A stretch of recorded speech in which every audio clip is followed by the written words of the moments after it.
Good evening again. I'm Olwyn Logan, the editor of Lyme-Old.com, the online community newspaper that covers Lyme and Old Lyme and is updated daily. I'd just like to start with a couple of reminders. First of all, switch off your cell phones, please. I've just done mine. And secondly, just another reminder about emergency exits. There's one here and two at the back. And one over there. Thank you. So I would like to welcome you to this evening's debate, which is sponsored by the Lyme-Old Chamber of Commerce and the Lyme's Youth Service Bureau. And before I forget, because it has been known, I would like first to acknowledge our hard-working and diligent timekeepers who perform a vital task, Pam Stevens and Laurie Walker.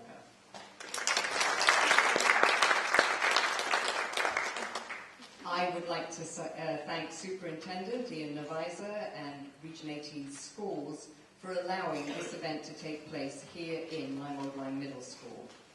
And finally, of course I did welcome you, but just want to make sure I welcome you again. I would like to welcome our candidates.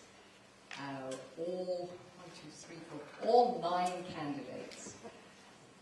There are 2 more, but we have 9 up here. I will explain everything shortly.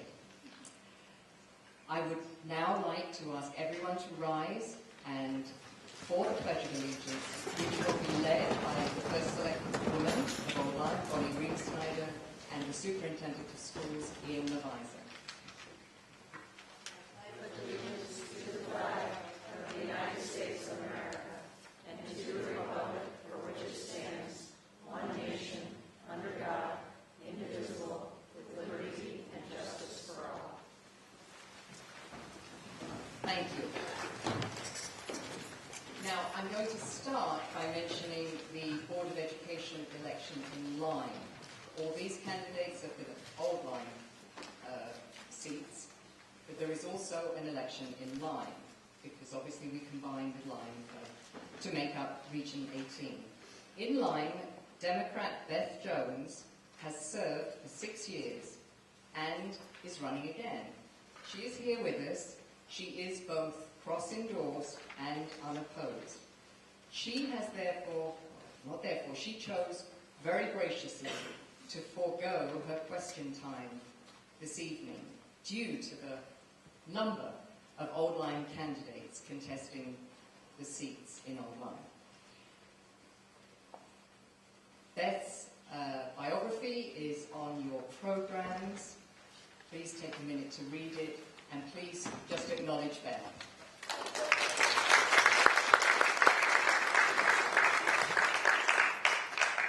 And thank you again, Beth, for giving up your time for our candidates. So 11 is a very large number of candidates. We reduce it to 10 for Old Lyme. Unfortunately, one of our candidates is unable to be here this evening, and that is Nancy Edson. Part of the reason why we have so many candidates is that we have sort of 2 mini-elections being held on November the 5th. We have 3 candidates running for 1 opening as a member of the Board of Education for a 2-year term. And the reason that has arisen is because whenever a member is elected at a special town meeting, the seat must be included on the ballot at the next municipal election for the balance of the term. This is what's happened. Judy Reed was the last elected candidate at a municipal election. She resigned. Steve Spooner, on my left here, was elected to her place at a special town meeting.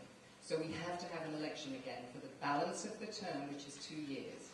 So the 3 candidates running for that seat are incumbent Steve Spooner, Republican, Russ Gomes, who is also an incumbent. He is a Republican, but he's running as a petitioning candidate. And the third one is Sarah Smalley, Democrat.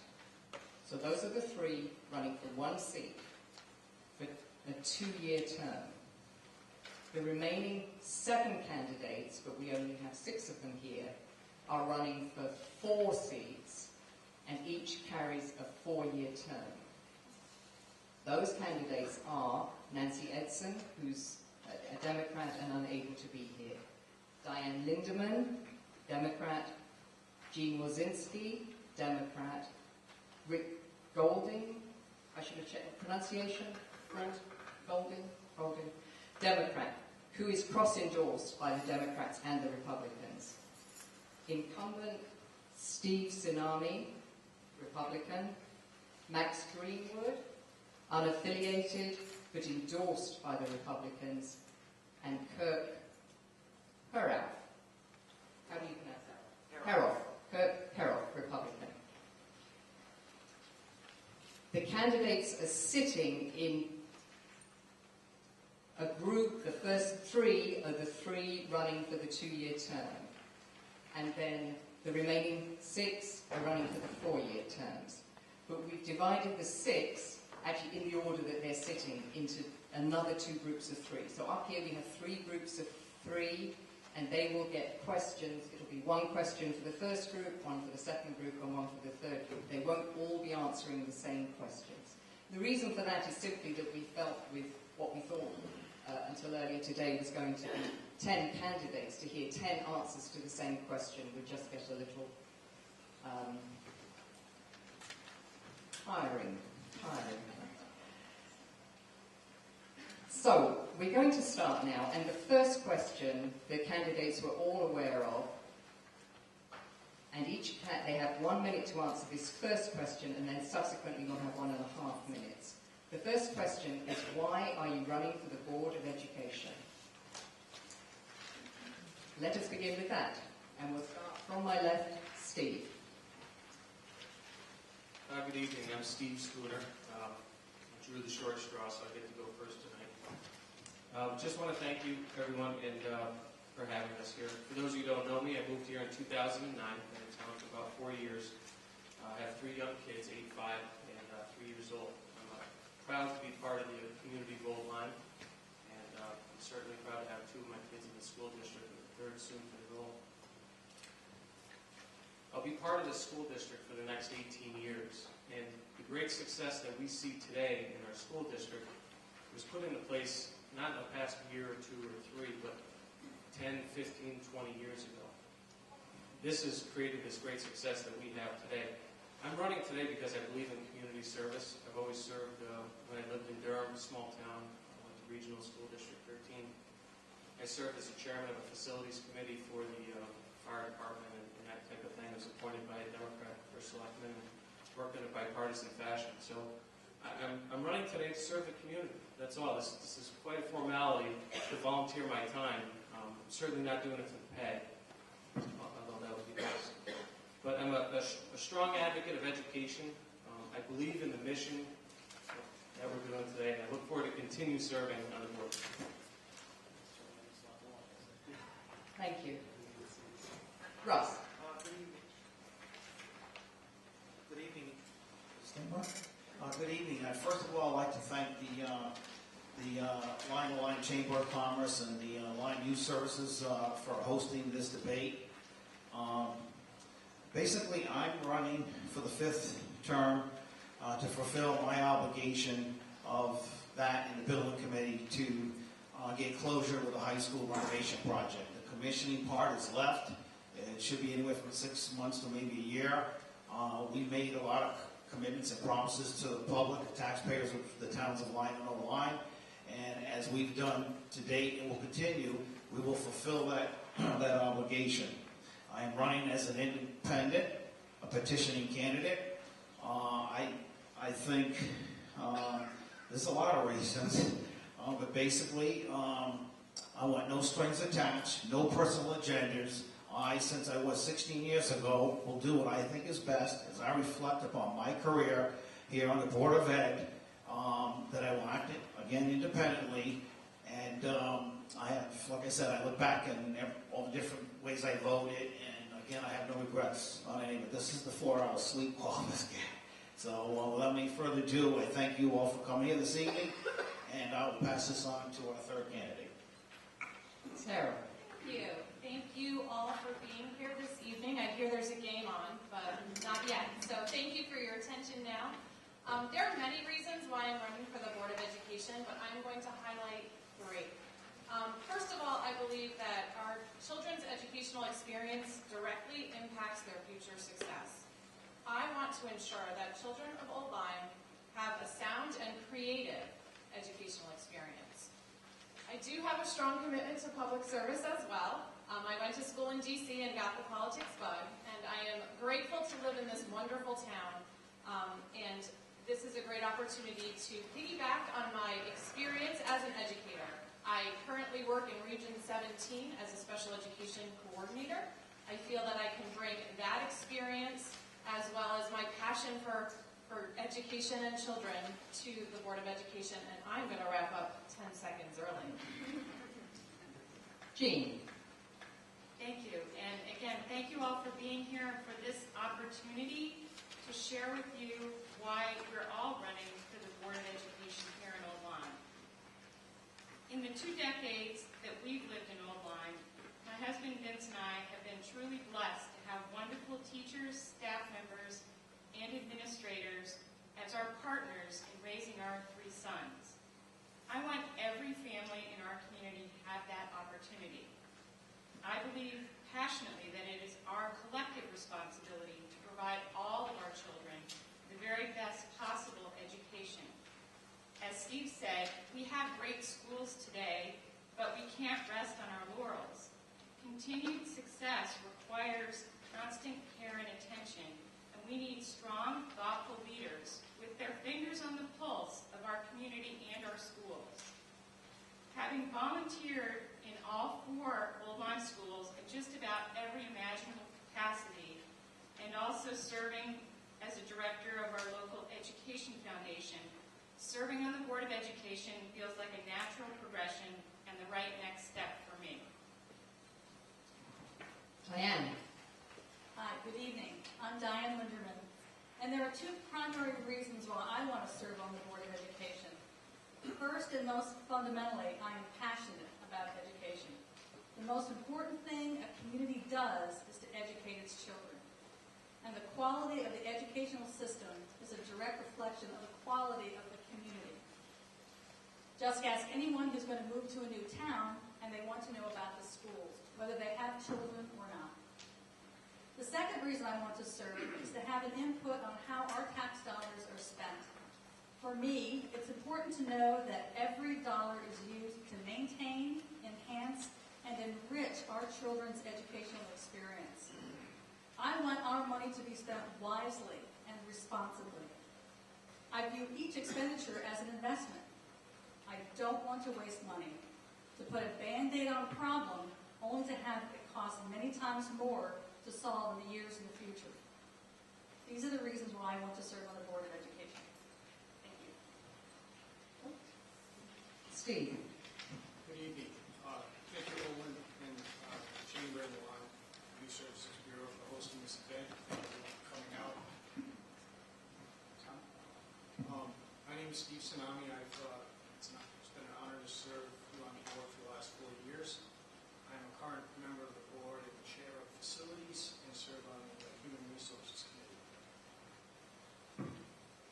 I believe that, like my other compatriots up here, that educating our youth is one of the most important duties the community can accomplish. In the past 4 years, while serving on the board, I believe that we've brought an openness to the BOE process. We finished the school project and have made some tough decisions as far as allocating revenues to educating our youth over facilities. I bring critical thinking and unique skill set in property and construction management that'll help protect your investment in all the schools that have been done in the past 4 years. I've had a lot of fun the last 4 years and look forward to serving you. Thank you. Kirk. Hi, good evening.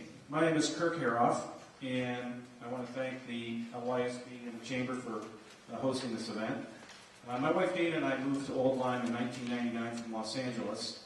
We're both originally from the Midwest, Michigan and Ohio, and I was transferred out here to a job opportunity in the chemicals industry. And we had about 4 weeks to find a new home, and we chose Old Lyme because of the school system, the shoreline, and eventually our neighborhood. So we did a lot of research on the school system, and that was a big reason that we moved here. And that's one reason that I'm running for the board, because it's such an important part of being a neighbor and an Old Lyme resident. Our older daughter, Sarah, went through the school system, and we experienced firsthand the quality of the teachers and the educators. My youngest daughter, Willa, is in 3rd grade at Mile Creek, and I can see how she benefits from the fantastic educators and volunteers every single day. So one big reason I want to run is my strong interest in science, technology, engineering, and math, and I think those are critical skills for our kids as we go forward. Thank you. Great. Hi there, Rick Goulding. And you would think after a bunch of meet and greets and answering my wife's question, why are you running, I'd be very prepared here. But the low end of it is I come from an educational foundation raised by teachers, having taught 3 years myself. I'm married to an educator. But it's not so much my teaching experience as I look in a way to serve a community that we've been privileged to be a part of for the better part of 6 years, 3 children involved in the district. But as I look at a way to get back to my community, in addition to coaching and being involved in various activities, the Board of Ed is one I think uniquely suits me, both with my personality, my experience with working with people and on different boards, but ultimately it's a way to give back and have a lasting effect on what I think are the most valuable assets to our community, our children. Max. I'm Maxwell Greenwood. My reason for wanting to run for the board is that I've been a lucky guy my whole life, and it's time for payback. Now, that's not a reason for you to vote for me. The reason to vote for me would be I bring executive skills in the building industry, and my commitment to education comes from the fact that my wife was a professor, my daughter's a professor, 3 cousins are professors. I'm submerged in education as being the most important thing we can do for a community. So those are the 2 reasons. Read my bio. If you think I fit, vote for me. If not, do me a favor and talk to me. Thank you. Thank you, Max. Okay, so now we're going to move to the questions in the pods. We're calling them the 3. So I'll be starting with the first pod here. Now we move to responses taking 1 minute and 30 seconds. And our timekeepers will be holding up cards to keep them advised of the time. And all the candidates were warned that this moderator will require them to stick to the time. We're not going to have one candidate going on for much, much longer than any of the others. It just isn't fair. So we are very, very strict about the time. So here we go. Oh, let me just say as well, the questions were not just pulled out of my head. We had a committee combining representatives from the Lyme Service Bureau, the Chamber, and I was privileged to participate as well. We've agreed the questions, and they have all been held confidential. So they have not been shared with any candidates. So here we go. Steve, what have you done, this is for you first 3, specifically to prepare for your role on the Board of Education? Or, in your case, Russ's case, what do you do? How do you handle this role on the Board of Education? Sure. Well, I think my first qualification really is as a parent of 3 young kids. I've been a parent completely dedicated to their education, and that's something that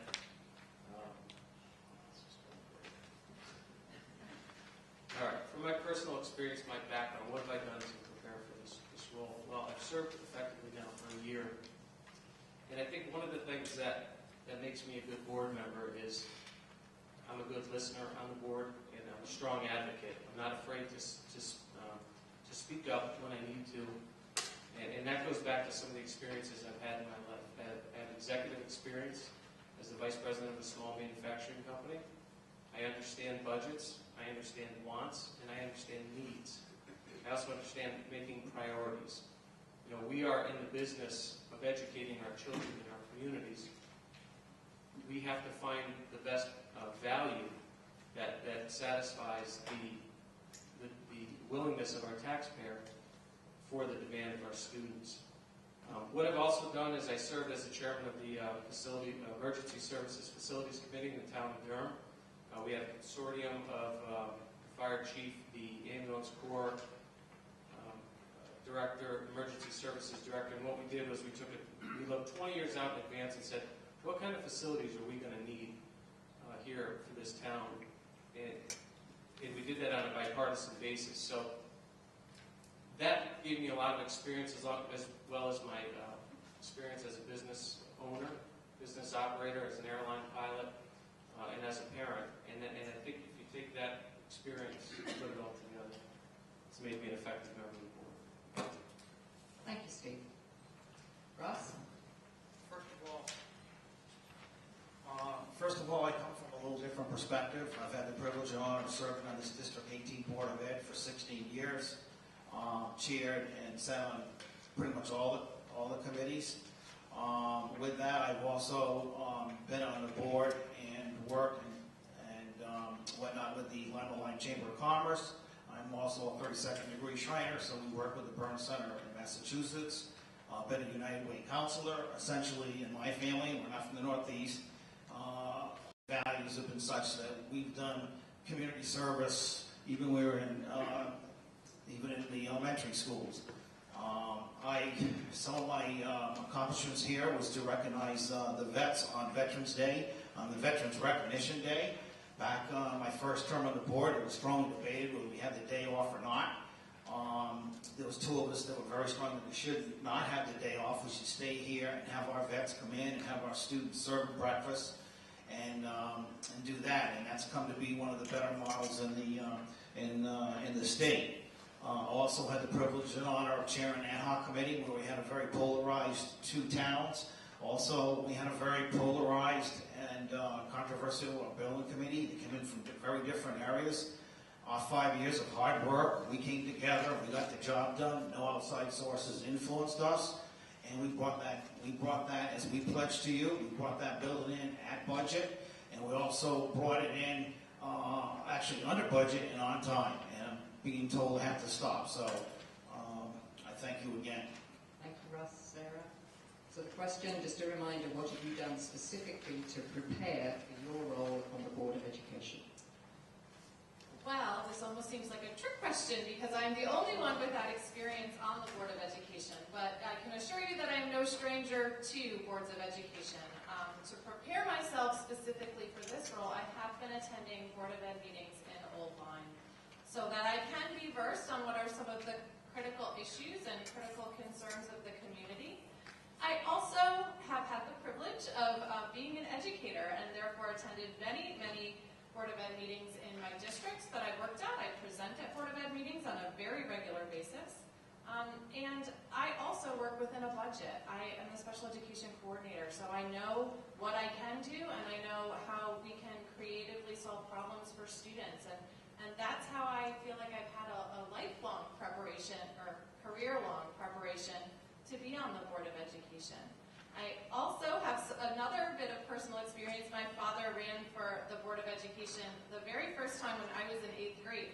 So from 8th grade on, I got to see my father experience and work on a successful board in the Clinton public school systems. And he inspired me. And that is part of my training, part of what I can bring to a Board of Education, and part of how I've prepared myself for this role. Thank you. Okay, so now so those were the three who were going through the 2-year term. We're now moving to the 4-year term candidates. We start with Jean Lozinski, and so the next 3 people will be answering this question. So that's Jean, Diane, and Steve. And here's the question. How do you think the educational process will evolve over the next 5 to 10 years, and how can District 18 best address this evolution? Would you like me to read it again? Would you like me to read it again? Okay. Education is always evolving, and we are currently in a great state of flux in the public education system here in the United States, in Connecticut, and in Region 18. We are in the midst of implementing new curriculum, new assessments for our students, and a new teacher evaluation system. So that implementation is a work in progress, and I believe that we, as a community, will be watching that closely and making sure that all our teachers, administrators, and students have the resources they need to complete that implementation successfully. There are probably many things on the horizon that we don't even know about yet that will be coming in education, because it is an evolving field. And the most important thing, I think, is to have leaders on our Board of Education who are aware of that, who discuss it and think about it in a collaborative way.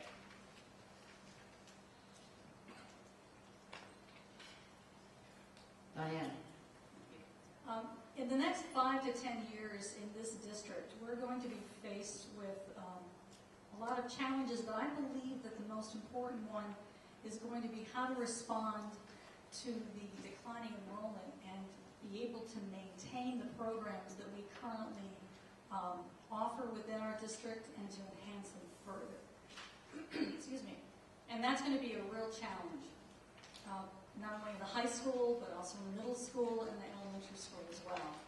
And it's going to take a Board of Education that's going to need to think outside the box. They're going to need to come up with creative solutions to this problem, or we're going to see the educational programs in this district decline. And that is not something that any of us want to experience. That's by far the most important thing that we can offer our students is a wide diversity programming, from AP courses to music to art to sports to reading enhancement. So that I think that, for me at least, is looking toward being a board member. It's going to be one of the most important things that we have to tackle in the next 5 to 10 years. Thank you. Steve. I believe that education is moving more towards a fluid, individualized paradigm for many students. We're accomplishing this with the introduction of technology such as computers, or tablets, as low as the elementary school level. As a school board, the facilities committee that I chair, we authorized to Wi-Fi all schools now.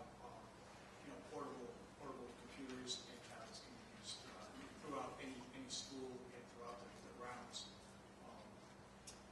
Technology is going to play a large role in the next 5 to 10 years as far as how we view education. There'll be schools without walls where students will be able to take courses maybe not even offered here but offered somewhere else and still get credit for that.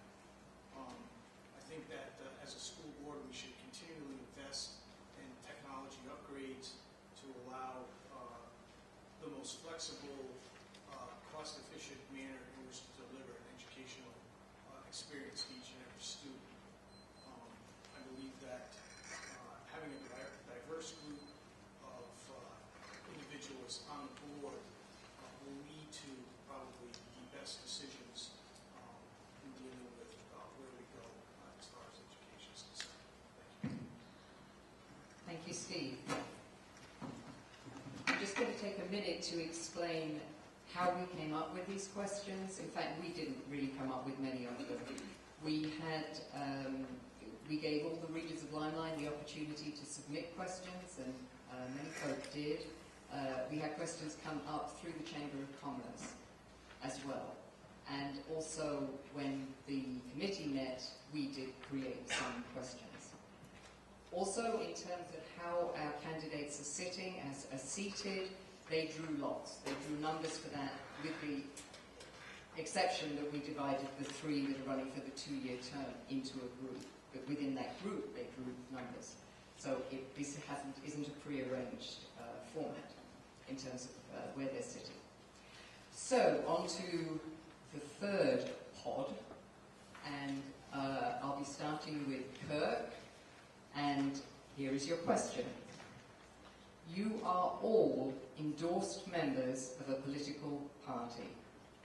Should endorsement by a local party influence a school board member's decision-making?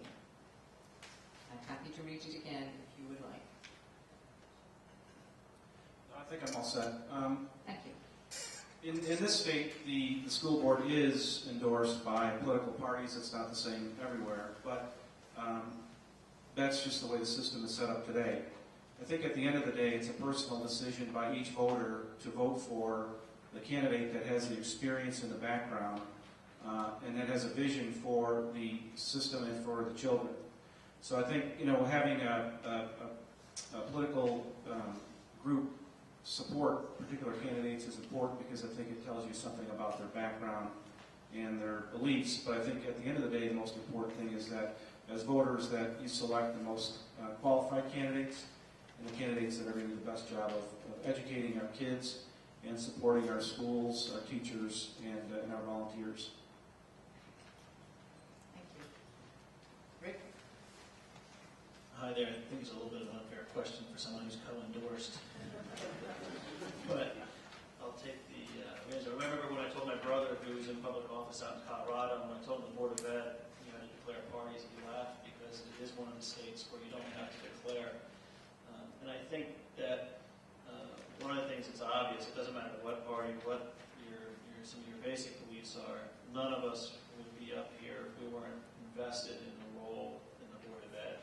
And one of the things that I've had a privilege to do is come across wonderful individuals, regardless of party affiliation. And you see a great smattering, not just of both parties, unaffiliated, and so forth. And I think it's a reflection. It doesn't matter what your background is here. We have a lot of people within the community that are willing to volunteer and really put their time and effort towards a process that we all think is valuable, where you guys wouldn't be sitting here in this room.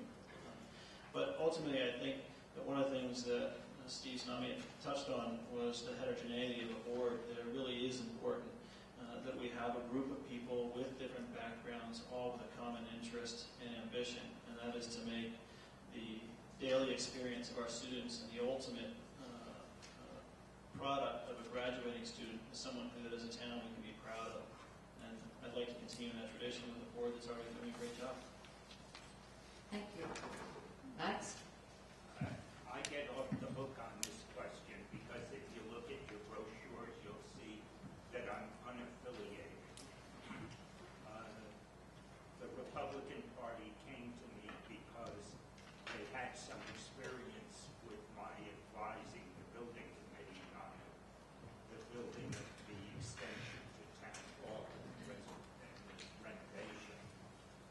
But it really is not significant, I don't think, for any of us, any more than anybody here can tell me what party their auto mechanic is in, or what party the fire department that serves the community is in. It's a question that really has no meaning on a group such as the board. There is one slight. Thank you. Oh, I have 30 seconds. Yeah. There is one slight difference. The Republicans on the committee, and remember, I'm not a Republican, I'm a registered independent, but they are more concerned that we don't exceed reasonable budgetary limits in our school system. Just a shade more concerned with that element. Thank you. Thank you, Max. So we come back round to our first 3. And Russ, you go first this time. And here's the question. Declining enrollment has already caused one school to be closed or soon to be closed. What do you think will be the impact of declining enrollment on the programs and curriculum of District 18 schools, and how should the district deal with it? First of all, that's an excellent question, and there's no way even an expert in that field can answer that in a minute and 30 seconds. But to generalize, I think what we need to do is what we have to continue to do is reassess, continuously reevaluate. We have an excellent staff. With a little certainty, we're going to be struggling to reach an equilibrium where we try to keep cost per student versus enrollment. You know, we're probably going to have a decline in enrollment. And we need to, this new high school we built has a lot of common space, multi-purpose space. We've got some excellent programs that will prepare our students. And I think another variable in here that we're going to have to look at is the magnet schools and the charter schools have some interesting models out there. We have some students going there already. And I would also suggest that you know, we're going to have to take a look at this every year with the enrollment committee. And you know, it's just going to be a constant flux. We've got the mandates coming out of Hartford. And I think another thing, we're going to have to probably look at some models, maybe like East Lyme, where we bring in some students from the outside because of some of our good programs to help to keep them, because we do offer a high quality of education. And whether they be foreign students, international students, or students from out of state, that is in no way to imply that they get a discounted rate. They pay the same amount of money that our students are paying. And there are successful models doing that. So it'd be a combination of all the above, but it'll always be competitive and ongoing, and I will stop. Thank you. Thank you, Russ. Sarah.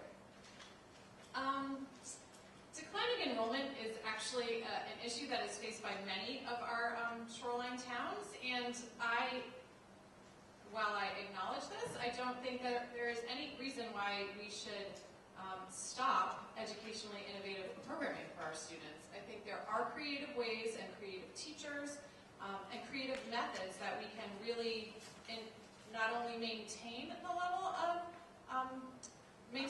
of experience that our children have, but grow that experience. I am lucky to have the background in education and have ideas that I wouldn't necessarily share on the board, but I would be interested in exploring and helping the community understand what virtual learning is, how creative classroom space can be managed, I'm getting off track a little bit, but how we can keep our experience and keep the programs that are developed and successful growing. I think it's important to look at the student populations and program for the students themselves. If we have students who are interested in a certain area, let's build a program and grow a program. And I really think that that is how we deal with declining enrollment, really looking at what specific interests students have and building those programs for them. Thank you, Sarah. Steve? Thanks, Sarah. You know, the declining enrollment, in my opinion, is probably our single greatest long-term challenge in our district. And not just our district, and I'll say look at East Lyme regionally, and it's a statewide problem that Connecticut has in its ability to attract families and for families to stay here and settle here. That being said, I think our problem here has been exacerbated with the Pfizer bubble kind of bursting and all the Pfizer families leaving. So I think you've seen that even worse here. This is going to have a tremendous impact on the programs as we go down the road. We had a bit of a debate on the board this year about field trips and about the number of kids that are cross-enrolled in a sport, in a language, and the different things. And when you get down to class sizes, my daughter's kindergarten class this year, I thought it had 68, but I think Ann said it's about 84 students in her class. And that's going to be a huge challenge when you have sports demands and languages, programs, band, music, all these great things that are part of your education, that when you only have 80 kids or so in your class, it's going to be a problem. What can we do about it? Old Lyme must maintain a competitive mill rate here in our town so that we are an attractive place for people to come. We have to pass responsible budgets And when we're spending money, we have to make sure that money is being spent on the kids and on their education and not on some architect's pipe dream, that they put in these plans and generate another $100,000, $200,000 in cost to the town. We have to have a competitive mill rate to bring more families here so this problem doesn't get worse. Thank you, Rick. Sorry, Steve. Okay, we move along to the next group of three, and we start with Diane. I have to say the whole issue of declining enrollment was probably declining enrollment and its impact, the subject about which we received most questions. Here's one related but a little different. What ideas do you have for the use of Centre School once it is no longer a school and simply houses the District 18 administration and preschool? Diane.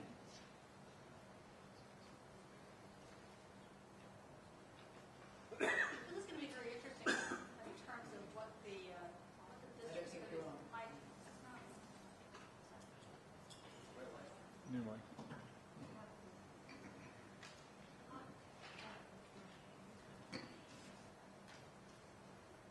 Well, the use of Centre School, I think, is something that has been on a lot of people's minds. I know that parents whose children went through Centre School when it was 3 through 5 really enjoyed and loved that experience. Unfortunately, when we moved here, my younger son was already in 6th grade, so we missed that. I think that the use of Centre School as the district offices in the pre-K program, I think is actually a very good use of that building. It will keep that building alive. It will keep it functioning. I think it's also a space that can be used by the community.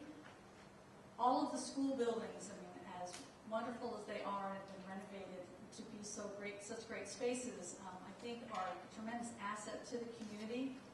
And therefore, I hope to see that Centre School can be used by community groups. And I think also it's going to give the district some wiggle room certainly when it comes to declining enrollments, but you never know when a bubble might come through. That gives us a little bit of breathing space, I think, in terms of the facilities. And I think that's what we need to do with Centre School. Thank you. Thank you, Diane. Steve. I was just at a meeting discussing the exact use of the Centre School, and we saw some preliminary ideas on how to use the space. What I'd like to see, and what we discussed, was an effective, efficient use of the available space. It will be, and always will be, a school because it prevents us from having to upgrade to the newest codes if we need space in the future, which we just wouldn't be able to do. So it's always going to be a pre-K. We discussed not having the central office move there, but utilize that space in a different manner depending on needs and demands. We also looked at how Nancy Johnson, the special ed director, has brought a lot of students back into our district and how it affects the space in the other elementary schools. And we may have to or look at using or utilizing some of that space for maybe another grade. There was a plan set out 5 years ago. We're looking at the spaces now and trying to determine the most effective, efficient use of that space. But I see mixed use of community, district, and possibly even combined learn type of scenario. Thank you, Steve. Jean. Thank you. As Steve and Diane both said, there are a lot of ideas out there about what we could do with Centre School. Obviously, there is a plan, and the plan is part of the redistricting, which is about a 60% complete. I guess we're in phase 3 of 5 phases. So one tell, and it will be monitored closely. There are a number of interesting ideas of what could be done. I'm sure each of us could come up with a proposal that would be great. Some of the things that, obviously, with a preschool there, is challenging as to what could also be there during the school hours, because you'd want to be very careful and thoughtful about who else would be in a school with our youngest and most vulnerable children. But in the evening and after school hours, I would think many community programs and other perhaps nonprofits might have opportunities for use, and there are a lot of creative ideas out there that should probably be looked at, and I'm sure will be in the coming months and years. Thank you, Jean. Now we go down to the last three, and we start with Rick, and here's the question. It's another declining enrollment question. We're being very fair all the way across. Do you think the district's declining enrollment should impact the district's budget? And if so, how do you think the budget will be affected? I think a question like that's certainly going to take a lot of soul searching. There's no question everyone in this town cherishes this community because of the smallness of it. We don't live in Hartford, we don't live in Bridgeport, or some of the other big cities. And I can tell you one of the reasons why we came to this town was because of the intimacy of the system, both the school system and the community. I came from a private education base, was raised on a private school campus, son of a headmaster. My extended family was in the public sector. My wife grew up with an opposite background. It was a big decision to come here and trust the public sector, which was different from something I had initially come to. But also realizing that some of the private sector education comes with limited budgets and more restrictions, and I had a much smaller class even than what we have here graduating, and that to realize that you have to adapt to the realization of the times. And if that means that we have declined enrollment, if that means that we have less of a tax base, those are all things that the board has to look hard at. But that also comes down to having people approaching the same question: how do we approach values? That's one of the things that Steve Spinner talked about, value of investment in the student, and making sure that each dollar that comes into the system is spent on the daily experience of the student. And if we can preserve that, then I think we've done our job as a board. But there's going to be tough questions potentially regarding overall budget, and that's something that we'll have to go and look at. Thank you, Rick. Max. Well, unfortunately, I come from a business background, and the obvious answer is if you have a smaller number of students to educate, you have to cut the budget. The real dilemma is where and how. But I'm sure if we dig into it deep enough, some of the things we will be able to change. There are a few technical pockets in our education system that would allow for pretty serious cost savings. And it's a fact of life that we can't afford to spend the same amount of money on 350 students as we do on 400 students or 450 students. I'm talking about the high school.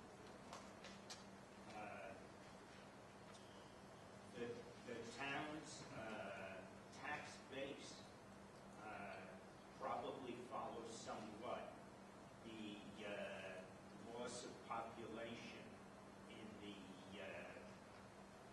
enrollment, the future enrollment. That puts the budget on quite a strain because we don't want to raise taxes. If we can help it, we want to lower them. Thank you. Thank you, Max. Kirk. Certainly, declining enrollment is a big issue today and will continue for the foreseeable future. The big question is the community and the board will have to make decisions regarding resources, regarding class size, regarding extracurricular activities, trips and so forth, and how do we pay for those? So I think the board and the community have to look at all these options and determine how we're best going to pay for that. One way, obviously, is to raise taxes. The other way is to spread the cost to the students and so forth who are using sports, for example, or other extracurricular groups. I think that at the end of the day, we need to make decisions that positively affect the direct educational expenses for the children.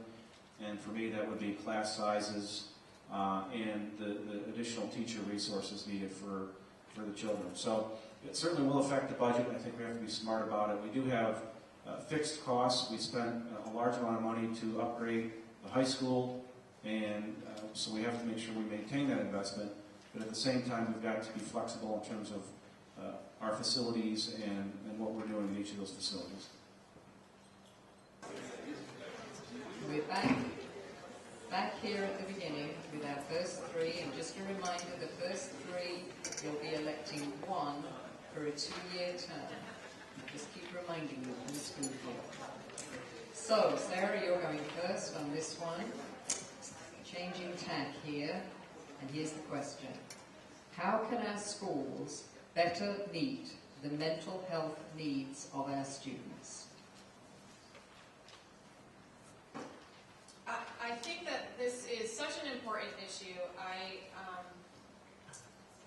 After Sandy Hook, which was a tragedy for all of us, I think we all stepped back and really thought about how our children are coping with a variety of situations that go on in their life, and then how do we protect those students who are perhaps a little more able to cope with things or more easily. It is a challenge because mental health is sometimes an issue that is so pushed back and really pushed into a place where people don't want to talk about things. And I think raising awareness is a very important piece of helping our population cope with mental illness. And the other flip side is, how are we going to protect our children and how are we going to keep them safe within our schools? There are safety committees and building committees, and there are a variety of ways that we can protect the students within our schools, and then the students who are struggling with mental health issues, give them coping strategies and help them become more productive members of society. And I think that sort of combined effort of thinking of safety, but also thinking about how students' mental health affects them within the school day and outside of the school day is a really important thing. Thank you. Thank you, Sarah. Steve. Thanks, Sarah. Certainly this issue has come to light, and somehow in our society today, we seem to be resetting the clock to a new norm. There was another shooting today in Boston. There was one yesterday in Nevada at a school. And it's horrifying sitting in this environment to think of these kind of things could happen in this environment, especially when you look at the tragedy at Sandy Hook. What we really need to have, and this is really not just Regional 18, it's a real open and honest conversation about mental health issues. You know, this has been swept under the rug for so long. And now with access to all the online media, the Facebook, the Twitter, the online bullying, I have friends who said, I was never on Facebook, and I wouldn't let my kids on Facebook. And then you find out they're being bullied by the kids who were on Facebook. So while they're in class, they're saying, geez, did you see such and such a shirt? You know, and all these things are happening that create these issues, that really need to be solved between partnership between the parents and the school. That's me running out of here. Sorry, I'm not sure what that was. But the reality is, if we're going to try to solve this problem, it's going to take a partnership between the parents. Is this working? No. Yes? Okay. It's going to take a partnership between the parents in the school and a real, true, open and honest conversation to say, look, we see some problems. Do you see them at home? And this is a very litigious society we live in. Nobody wants to be called called and said, we think we see some problems arising. Would you like to talk about it? Nobody wants to have that conversation, but we need to have that conversation, especially in light of what's happened. Thanks, Russ. Especially in light of what's happened at Sandy Hook and what seems to be resetting to the new norm.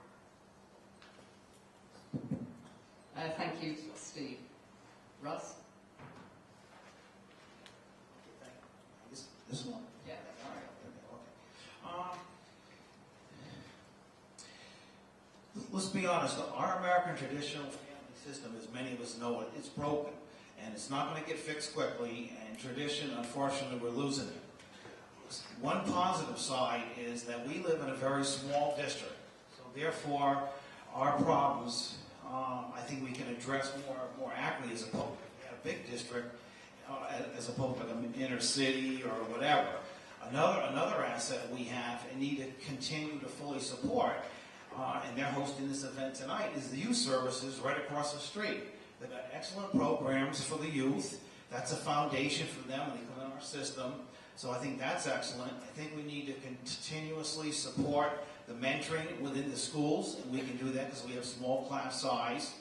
And also another thing is I do endorse, but with conditions, if you look at the role of a resource officer, I don't mean a police officer with a pistol coming into a school and walking up and down the halls. I mean definitively a resource officer who has spent thousands of hours in a regular organized program, who comes in and acts in, when it's appropriate as an intermediary, and sometimes when there is trouble in families, legal and whatnot, juvenile issues, at least they can help be a facilitator with the school, because we have all these private issues with children that you can't really discuss, come in, and I know we had Trooper Olson here. There were some pretty good things. Would I fully support an officer full-time on our payroll? No, I would try to coordinate that model with our town or several towns and have them float around and not be permanently in place. So I think there's some models up there that have been very successful, but I would go down that road very cautiously. Thank you, Russ. Okay, I did want to just add that obviously not all the candidates are answering every question. If there is something that we're not allowing rebuttals, but they do all have the opportunity for a closing statement at the end, and if there's something within a question, a particular question they want to respond to, obviously they can add that in their closing statement. So, moving on to the next question. This starts with Steve. As we continue to tackle the issue of underage drinking and drug use, what do you think the role of District 18 should be? Well, after the last 4 years, we've, as a board, we've implemented pretty much a zero tolerance for drugs and alcohol on campus. We have a policy that guides breathalyzer use on students on any school-sponsored function, whether it's on the school campus or away at other schools or at dance. And the policy is basically if an administrator or someone in authority would take a student aside to ask them questions if they felt that they might have had alcohol use, we're allowed to administer a breathalyzer and then have the policy guide them on where to take that. As far as drug use is concerned, I've been in difficult situations in executive session where we have had to expel students for dealing drugs because we felt that it's such a serious consequence has to be set for someone that is dealing drugs to other students and possibly corrupting them. So it's not a difficult decision, and it seems severe, but it's meant to protect the remaining students in the school district. Legally, we don't have much choice but to do what's in our policy. I have to stop. Thank you, Steve. Jean.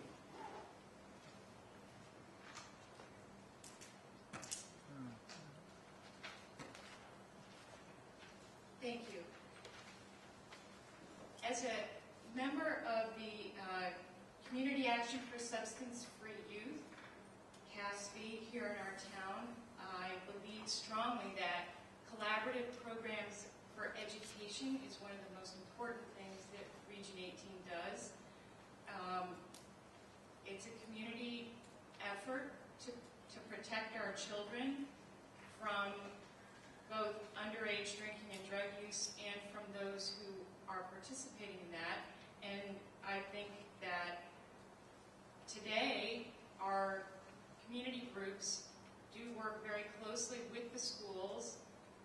The educators are part of that community group, and the health programs, I think, do a pretty good job of teaching about drug and alcohol use and the impact on our students. I know that our schools have allowed surveys to be done among both students and parents so that as a community we understand what the use is and what people believe, what the community believes is important. And I think as a school board, we have the responsibility to know what that is and to set and enforce our own policies about that. Jean? Diane? Well, I would, excuse me, I would certainly agree that dealing with underage drinking and drug use is a problem that needs to be dealt with from various different angles. So we certainly have the district putting forth their policy and their approach. We also have CASB, we have LYSB, we have the community in general, and we have the parents. And all of those groups need to work together to be able to deal with this problem. It's not one particular group is going to be able to solve it. They all have to work together. We have to be in consort together in order to be able to solve this. I think one of the other things that the district can do is also to try to engage students in ways that give them other opportunities for expressing their passion besides drinking and using drugs. I certainly know from my experience with my sons, the more that they were involved in school, the more that they were involved in the arts and sports and in the academics, the happier they were and the busier they were. I think it's important that we realize that we need to find ways to engage all of our students, and we need to be able to find what it is that they're passionate about and to be able to feed that passion as opposed to allowing them to become involved in drinking and drugs. Thank you very much. Thank you, Diane. Now we move right up to the end, starting with Max. And here's the question. Do you have any concerns about the new curriculum, the Common Core State Standards, and how it is being or will be used? The Common Core curriculum is currently being tested out in our school systems, and having spoken to one of the Board of Ed members who's currently on the board, my good friend Steve Ciani, we talked about that issue, and he said that the school board is going to see how that core curricula works, and if it doesn't work, they're going to exit using that system. And as long as we have the right to move out of the system, if it doesn't work, I think it's worth giving it a fair try and seeing if it does work. Thank you. Thank you, Max. Kirk. Well, I think that anytime you implement a new methodology for teaching, you need to be concerned about how it affects your students and their achievement. The Common Core is a new way of teaching, and I think it's relatively new in the system today, so I'm not sure if we have an idea of how effective it is. But I think at the end of the day, we need to make sure we evaluate it and then make changes or modifications as best fits our students and our teachers. and make sure that we're making the most effective and efficient choices for them. I think the key thing is to make sure we don't try to have the teachers teach to tests and so forth, that they're still teaching and educating the kids rather than trying to modify their performance based on common standards and test scores. Thank you, Kurt. Rick?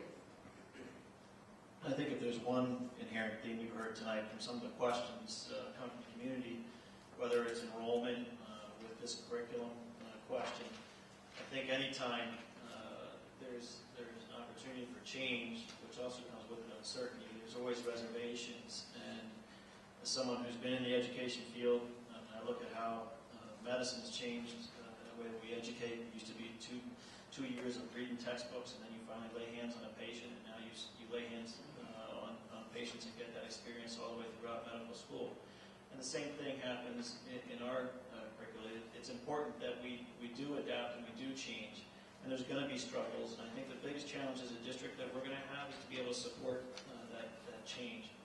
There have been some hiccups, and I think our district should be applauded. We're ahead of the curve. We've already adapted to some of this curriculum ahead of other districts. And we've seen some of the troubles. And one example would be with the math curriculum. We've introduced and had some of our middle schoolers and freshmen now who are expected to be at a higher level in that existing curriculum and had to adjust where they hadn't had that foundation of the common current core. And I think that with time, this new curriculum has a lot of promise. Instead of having simple responses, a lot of the independent thought and encouraging our kids to come up with different answers where 10 different answers can be the right answer as long as you support the way that you get there. I think it really encourages freedom for thought. But ultimately, it's going to be something that's going to be a positive for us as long as a district we can support it appropriately. Thank you, Rick. We're back round to the beginning again. And starting with you, Steve. District 18 has a strong program to prepare students for their college careers. But not all our students go to college. How should District 18 be preparing students for vocational careers?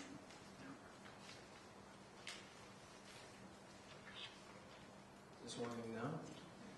Thanks. Well, I think one of the successes that we've done when the high school was remodeled, they got rid of the automotive program, I believe. But what they replaced it with is a small engine repair, marine repair program. And I think that's absolutely fantastic. And we're geographically, it's exactly what it makes sense. It makes sense here. And the reality is, college is not for everyone. We seem to be programmed to say it is for everyone now in this day and age. But the reality is, I think the trades will have a great boom in the next 10, 20, 30 years. And how are we preparing them? I think that type of program and that kind of outside-the-box thinking, because we were facility constrained in the high school, so we implemented that program. I think that's the kind of outside-the-box thinking that we've done our students a good service there. You know, I recall when I was in high school, we had wood shop and machine shop and drafting and all these kind of courses. And I think you see, as the trades have gone away in Connecticut, especially in manufacturing, one of the companies I'm an owner of is a manufacturing company.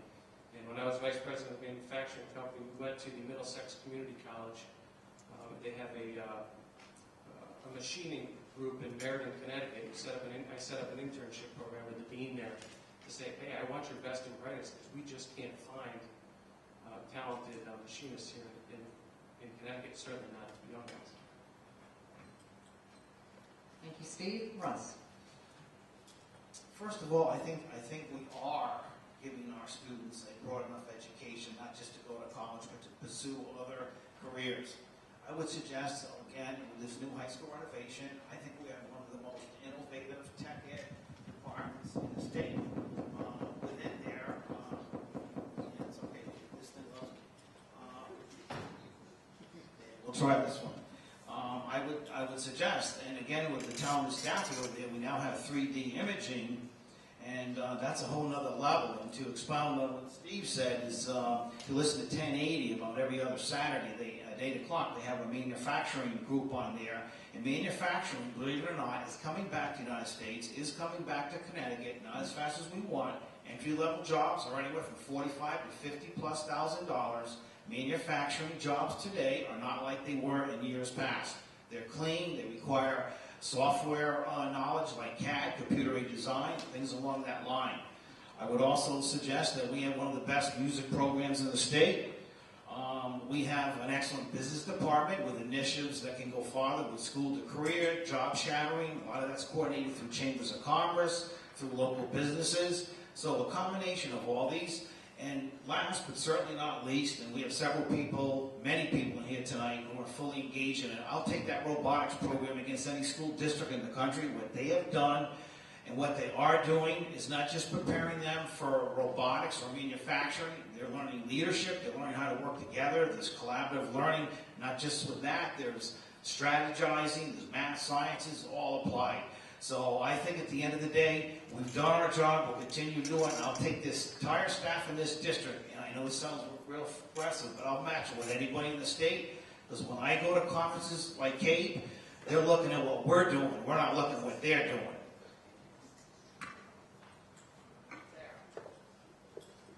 Is this on? Okay.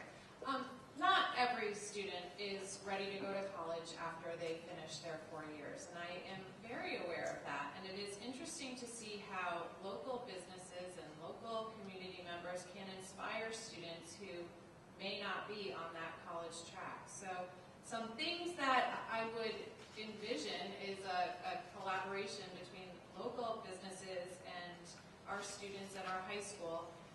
To expose students to the variety of things that are out there, the varieties of careers that are out there, and perhaps develop internship programs where students can actually sample something that they might become inspired to do.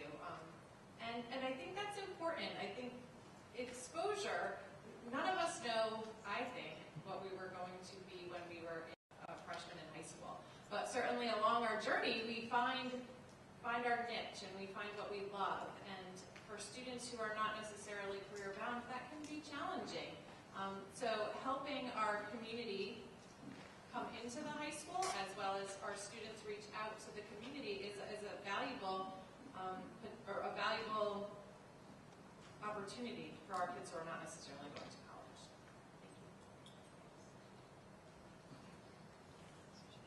Oh, I'm sorry. Thank you. Thank you, Sarah. So now we move again to the candidates for the 4-year terms, and a reminder, you will be picking on November the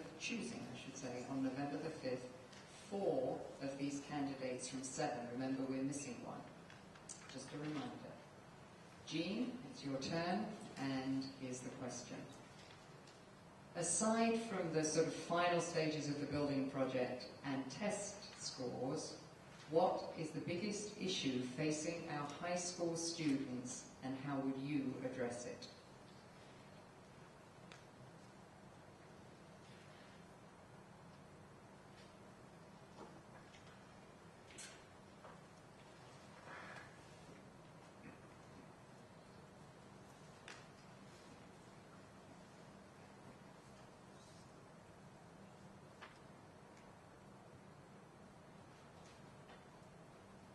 Great question. You could look at it 2 ways. Are we asking about the current students, or are we asking about the future of our high school? And indeed, one of the biggest challenges is, for both actually, is how do we maintain that breadth of programs and opportunities for all the students? And of course, for the students, the challenge is, how do I decide and manage which programs and opportunities I'll take advantage of? So I do think that they come together and create opportunities and challenges for all of us. And I think we have to think creatively about the programs we have, how they impact our students, if they're the programs that should have, and all of that needs to be done creatively and collaboratively. I think that right now we're just beginning in this district a new strategic planning process, and all of us in the community are being asked to participate in that. And I think we have a great opportunity to decide as a community what is important in our high school, what programs matter, and how we're going to implement and support those programs and the students' successes in them. Thank you, Jean. Diane? I would think that currently one of the biggest issues we have in the high schools really goes back to one of the previous questions, and that's the implementation of the Common Core curriculum.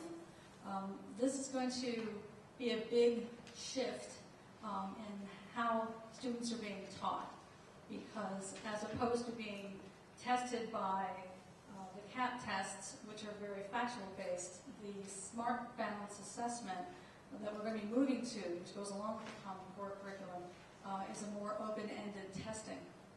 And it will require a lot more critical thinking of the students. So I think it's going to be a challenge not only for the administrators and for the teachers to be able to find ways to, the proper ways to implement this curriculum. It's going to be also a real challenge for the students. They may find themselves in situations like you have had in the 8th grade math where there are gaps that need to be filled, and they're going to need support from us in order to be able to do that. So I think that implementation is going to be one of the major issues facing the high school in the next 4 or 5 years. Thank you. Diane? Steve? Yes, I'll get to the question, but I would like to clarify. Obviously, I wasn't clear when I was talking with Max. There's no way we can jettison CCSS because it's that or another mandated by the federal government. But what I said is that we would evaluate the program and its effectiveness, and if we have to tweak it to make it live up to the goals that we've set, we'll have to do that. It's a new paradigm in teaching, more of a holistic approach to integrating math, English, and science that is designed to make it more difficult to actually teach to a test, because the test could integrate all 3 subject matters where they may not be taught. One of the biggest things that I feel facing high school students in general, not just in Lyme, is living in a world of unbelievably available connectiveness, yet I think that they become more and more isolated the more they're connected to social media. And I think that learning personal and people skills will become more and more of a need in the future, because too many people now rely on impersonal communication devices. Thank you, Steve. And now we're coming up to our final question before we give each candidate the opportunity for a closing statement. With that, starting with you, Kirk, and here's the question. What is your opinion regarding the redistricting that has occurred in District 18?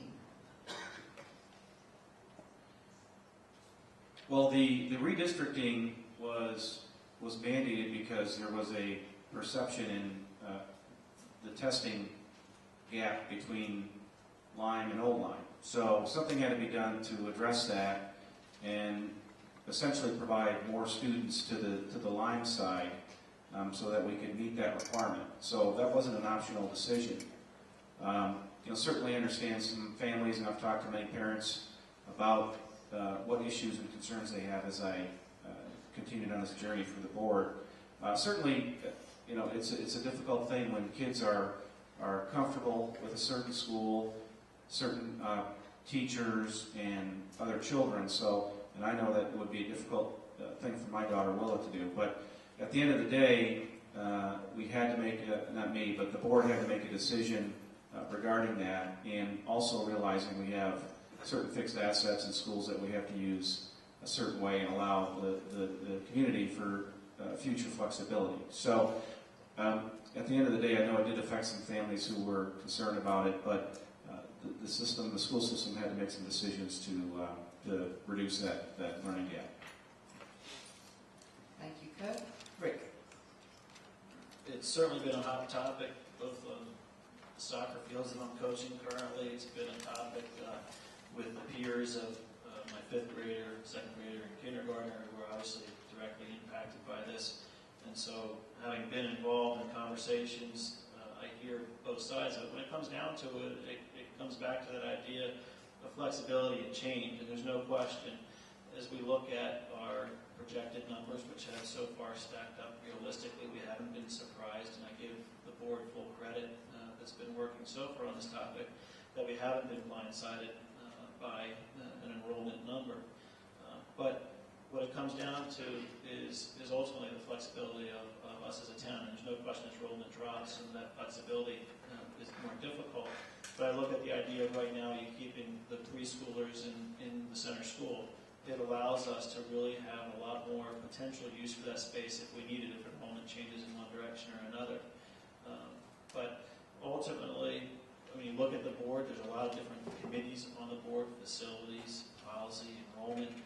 And that's where you put all these wonderful brains and potential brains sitting here before you. But ultimately, it also comes down to discussion with the community. And you look at the strategic plan that right now people are going out and asking community, all members of the community, whether they're affiliated with the schools or not, for their opinion. We'll get information back in December to see what the pulse of the community is for the next 5 years. And that's where we'll also be able to pull the community into these decisions. Because it's not ultimately just the board. It's the board representing the community and the community coming together with a wonderful program for our children. And I don't have any doubt in the faith that as a community and a board, that will always be the case. Thank you, Rick. Max? I have very little to say on this topic because it's something that we really have no choice about. And I think our school system is strong enough, capably led enough, and financially in good enough condition that we can handle this problem and it won't ruffle the waters too much.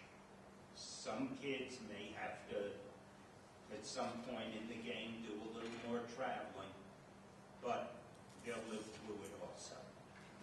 Thank you. Thank you, Max. Well, as I said, now we will turn to the closing statements, which if you look on your agendas, programs were supposed to start at 8:30, so we're not far off. We started the opening question with Steve, and we went up the line that way. So for the closing statements, we're going to start with Max and come down the line this way. So Max, over to you. And for this, it's 2.5 minutes. Each candidate has 2.5 minutes, no rebuttals. And over to you, Max. All yours. I'll make it a lot shorter than 2.5 minutes. My greatest concern is raising the academic standards of every student in our school from the bottom to the top, and to do whatever it takes to do that. And I don't want to hear, if you decide that I should be on the board, I don't want to hear that you're making it too hard for my kid. He's having to do too much homework. I want to drive up the academic standards of every last child in the school, and I think it can be done.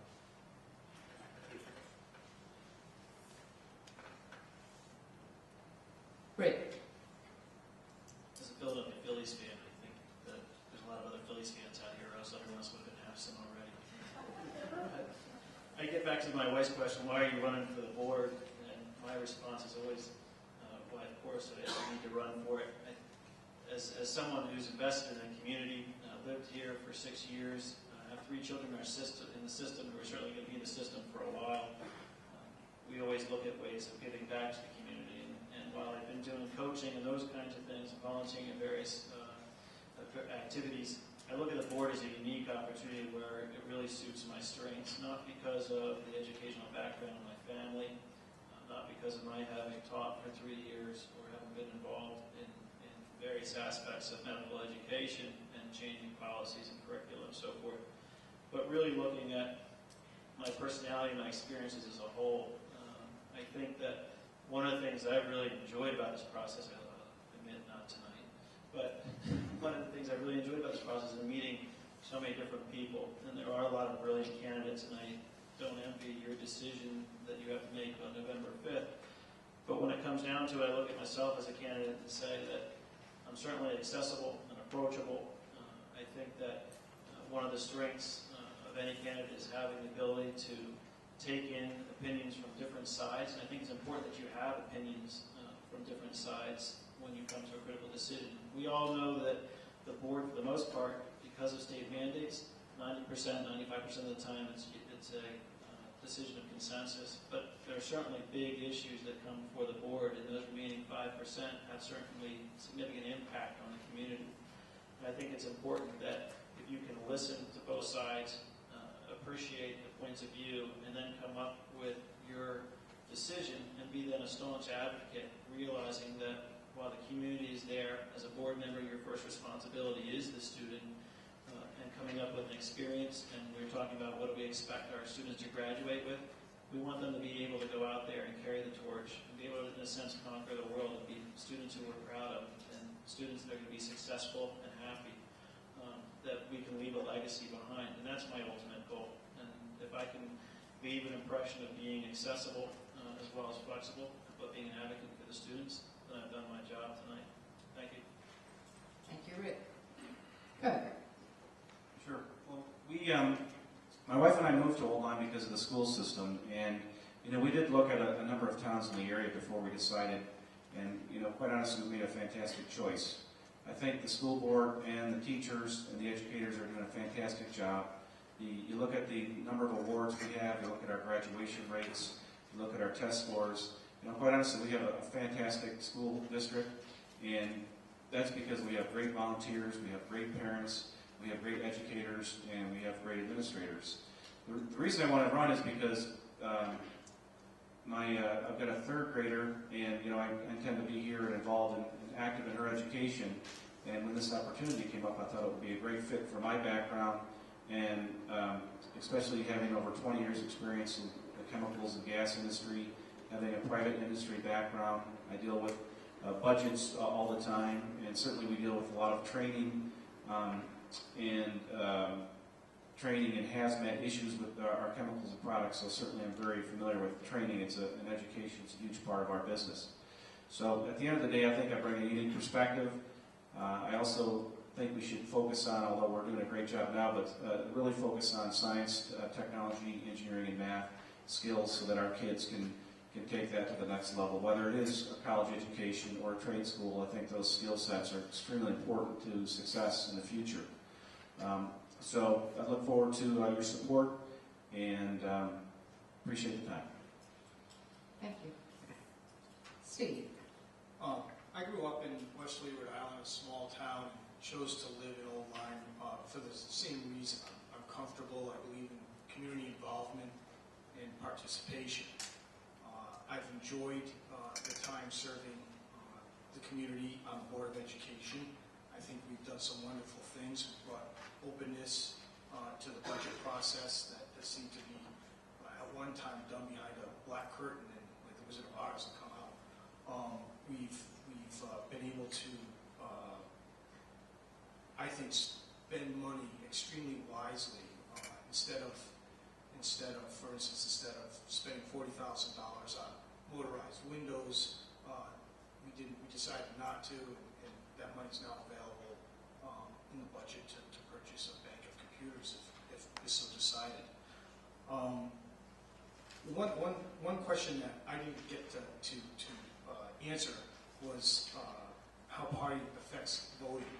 And I've been on the board for 4 years, and there's not one time in my experience that any Republican leader or Republican Party member has asked me to vote one specific way or another. As a matter of fact, if you look at the voting record of the board, it generally votes in unison 90% of the time.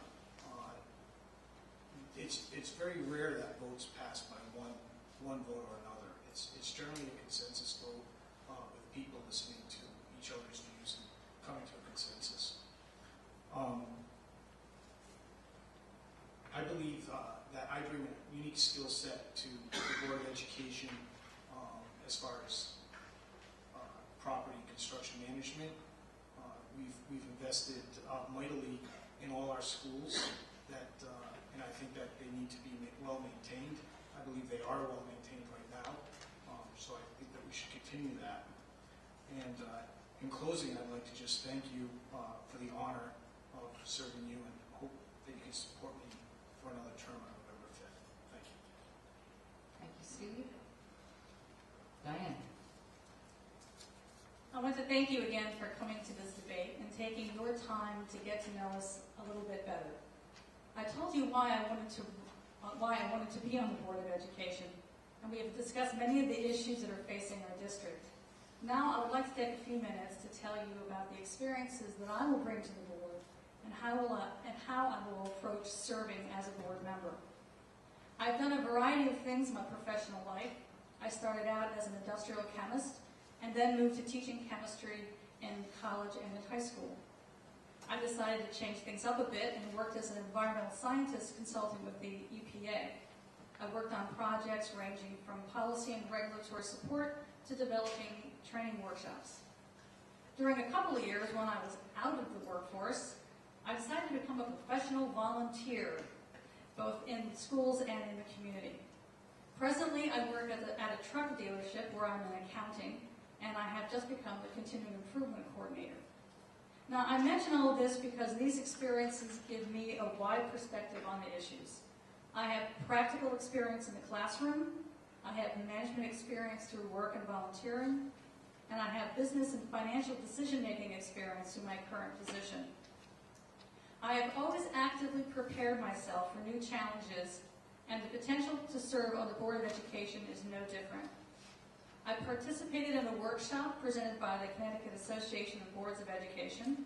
I attended a Southeast Connecticut Chamber of Commerce breakfast where the Commissioner of Education, Stephen Pryor, spoke about the Common Core curriculum.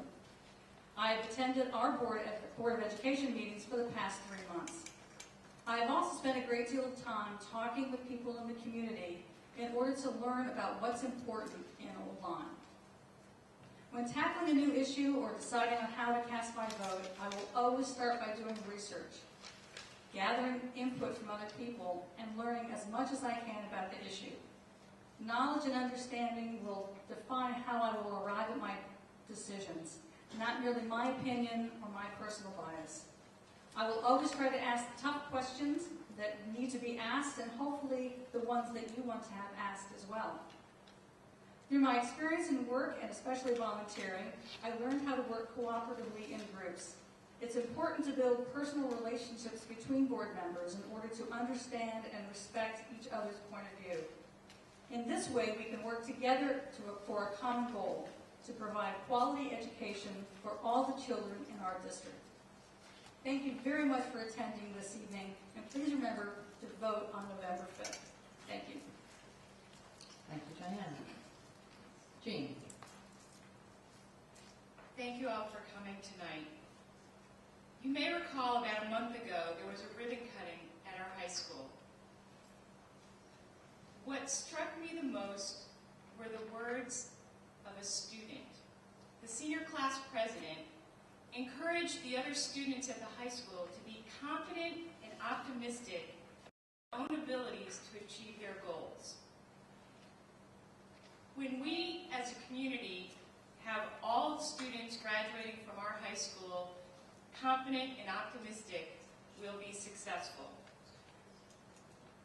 I sit here tonight confident and optimistic. I'm confident that my breadth of experience as a wife and mother, as a Coast Guard veteran, as a communications professional, and a management consultant, combined with my ability to be a voice of reason and to work collaboratively with others, are just what's needed on our Board of Education.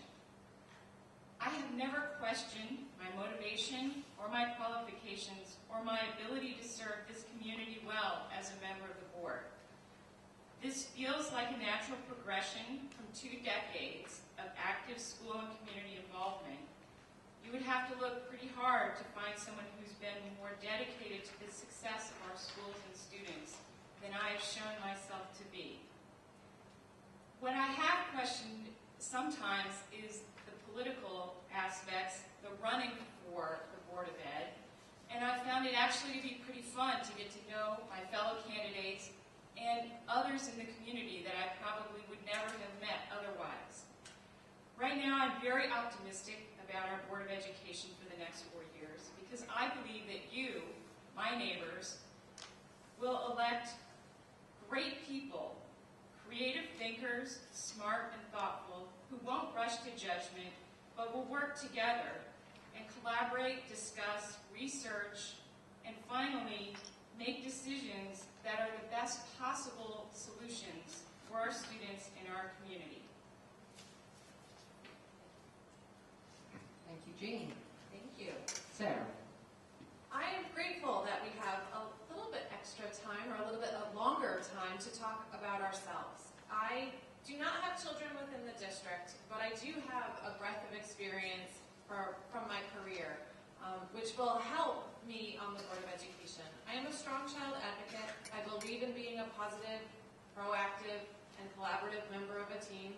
It's what I wake up every day to do, and I love doing it. I am lucky that I have a very strong family support system.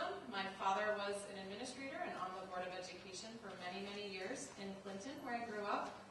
And my mom was a teacher, so I got to see education from the get-go. I love what we do. I am so very passionate about making sure our children have creative opportunities, innovative opportunities, and continued opportunities, no matter what the issues. Whatever presents itself, whether it's declining enrollment, whether it is the Common Core state standards being rolled out, these are challenges that we hire the greatest teachers for, and we continue to support the greatest teachers with resources and general knowledge of how they're going to continue to help our students progress. I am so grateful that I am running with these wonderful candidates. I've learned a lot about our community. I have been a member here, or I've lived here for 7 years. It's been fun getting to know everybody and meeting new people and hearing and really taking in what the concerns are. I do hear the concerns of class size and the concerns about a budget that is presented as being a responsible one.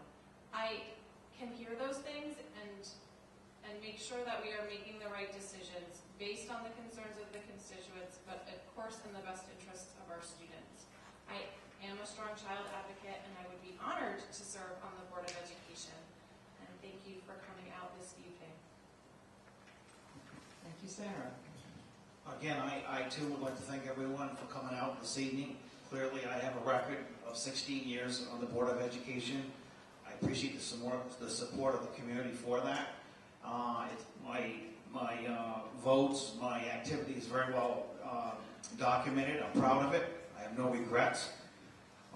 The board that you're going to elect this fall is probably going to be one of the most important boards this community will have. They need to be board members who are going to be fully engaged, not just attending 1 or 2 meetings a month. It's imperative to go to CABE conferences, to discuss with other board members in other communities, to network. It's probably one of the most challenging community service jobs out there. And there's going to be times you're going to be challenged, and you're going to have to say no, and people aren't going to like it. Moving on, the competition with magnet and center schools, it's out there. It's something we need to continuously look at. A lot of those programs are getting $1 for $1 out of Hartford. We don't have that privilege, but that's okay. It's imperative that we think out of the box. Historically, for the most part, the board has done that. Our administration definitely has done that. Again, we have programs that other students, I think, want to come into this district. We had a program here in the guidance department here several months ago. There was 6 families that attended that weekday. wanting to bring their students in here because of our 3D imaging, our robotics, our music, our arts program. And I'd also suggest part of this creativeness, we need to look possibly and bring an extension program in with another college and offering some of those classes there. And also, perhaps, going into an adult education program. Some schools have successfully done that as well. And again, look to get other students possibly with a foreign exchange program. There are models out there, they've worked. The budget's going to be tough. The class enrollment versus the cost per student is going to be challenging, but we got a lot of assets in this community. And at the end of the day, I've yet to serve on this board where we haven't met the challenge. And that was because of a strong community. It was because most of the community compromised. And we had excellent committed staff, teaching and administrative. Therefore, I leave you with the final thoughts. The upcoming election of candidates with the Board of Ed will be the most critical since I've been on the board. We have more challenges than ever, such as the mandate from the state of Connecticut, the student enrollment, as I said, cost per student, that's going to be there, it's not going to go away. Competition, again, with the magnet and the charter schools, that's not going to go away either. Russ, I need to draw you. Okay, if we're elected, I'm done. I'm done. I appreciate if you consider voting for me, independent vote, November 5th, I stop plea for the Red Sox on that. Steve. Thanks, Russ. Thanks to the Chamber and the LISP for providing this forum. Certainly, I'm exceptionally proud, having been in town only for 4 years, to be a member of this community. Our schools are truly exceptional, and certainly my wife and I saw that when we looked at different communities where we wanted to reside. With 3 young kids, 8, 5, and 3 years old, it ultimately came down to the best school district, and we certainly, I think, have earned that title. I think it says a lot about our priority in our, I think it says a lot about our priorities in our community, that not only are our schools exceptional because of teachers and the students, it's really because of the families. And 4 out of every 5 tax dollars pretty much go to our school system here in Old Lyme. So here we have 5 open seats on the Board of Education, and we have 10 people volunteering for this. I mean, that says a lot about Lyme and Old Lyme and the priorities of our community and that education of our children is that important. I've been proud to advocate on the board for the past 12 months for our students from pre-K all the way up through grade 12. I was proud to be part of that budget that was passed this last year. There wasn't one person from the community that came to the budget hearing. And sometimes no news is good news. It means we're doing our job. And I'm also very proud of all the awards and accolades that our schools and our students are winning. I hope to continue my service on the Board of Ed. I think my skills and my background would tend to strengthen the board. As a small business owner, I understand managing budgets and managing priorities, needs, and wants. As an airline pilot, you have to have the ability to speak up and advocate for a decision. You also have a lot of knowledge of security protocols and procedures, something that I think is going to be a major challenge facing our district as we go ahead.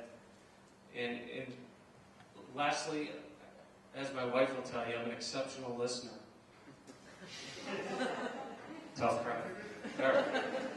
But I will continue to make myself accessible, as I've had through this Mild Creek Window project to some families, and as I did for as people contacted me during the 10 seconds, with the field trip issues.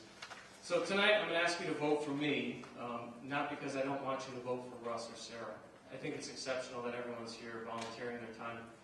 I just believe that my background, my passion for education, in my ability to advocate for our students and our teachers, I think will make me a strong part of our board and ultimately a better school district. Thank you. Thank you, Steve. Well, thank you. Thank you for coming out this evening. Let me just say some of our thank yous again. I know you're all anxious to go and have some coffee, I hope, with our candidates. Thank you to our timekeepers. Thank you to District 18 for hosting us. Thank you to the candidates for coming out and giving up their time. And most of all, thank you to you for coming out on this evening to listen. And finally, don't forget to vote on November